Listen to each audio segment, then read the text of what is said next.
At ako po ay humingi ng inyong paumanhin at pag-unawa ninyong lahat.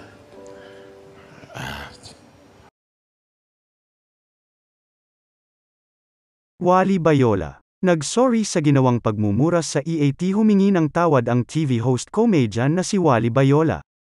Ukol sa kanyang pagmumura habang umeere ang noontime program na EAT kahapon August 10. Ngayong araw, August 11, bago ang pagbibigay ng papremyo sa segment na Sugod Bahay Mga Kapatid, ay nag-public apology ang komedyante.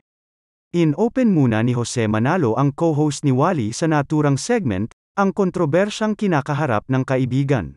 Ani nga sa pag-uumpisa ni Jose. Bago tayo magbigay ng papremyo sa mga dabarkads natin dito, para ipagpatuloy natin yung mga programa natin na inilalaan sa ating mga nasasakupan, may mahalagang bagay lamang akong sasabihin sa inyo. Kwento niya, marami raw siyang narinig, nabasa online, at marami ring tumawag sa kanya ukol sa rinig na pagmumura ni Wally kahit na hindi ito kita sa screen. Mayroon po tayong ganitong bagay bagamat hindi naman po namin ito sinasadya pero kinakailangan po natin itong ayusin.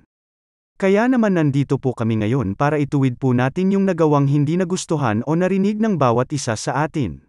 Kaya dapat po tayo nakikinig at hindi lang yan, nagpapakumbaba po, yan ang pinaka-importante, lahad pa ni Jose.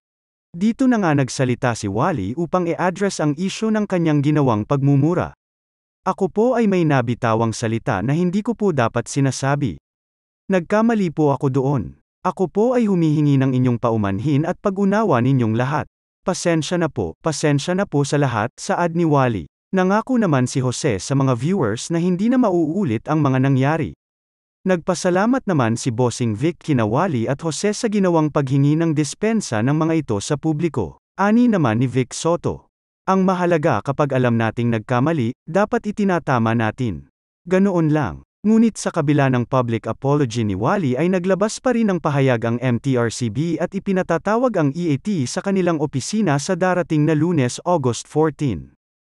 Ayon kasi sa MTRCB ay nilabag nila ang Section 2B, Chapter 4 of the Implementing Rules and Regulations of Presidential Decree No. 1986, PD No. 1986. Bahagi ng official statement na inilabas ng ahensya. Ipinaalala ng MTRCB na anumang paglabag sa PD No. 1986 at sa mga patakaran at regulasyon nito na namamahala sa mga pelikula, mga programa sa telebisyon, at kaugnay na promotional materials nito ay parurusahan ng suspensyon o kanselasyon ng mga permiso o lisensya na inisyo ng board at o ng pagpapataw ng multa, at iba pang uri ng administratibong parusa.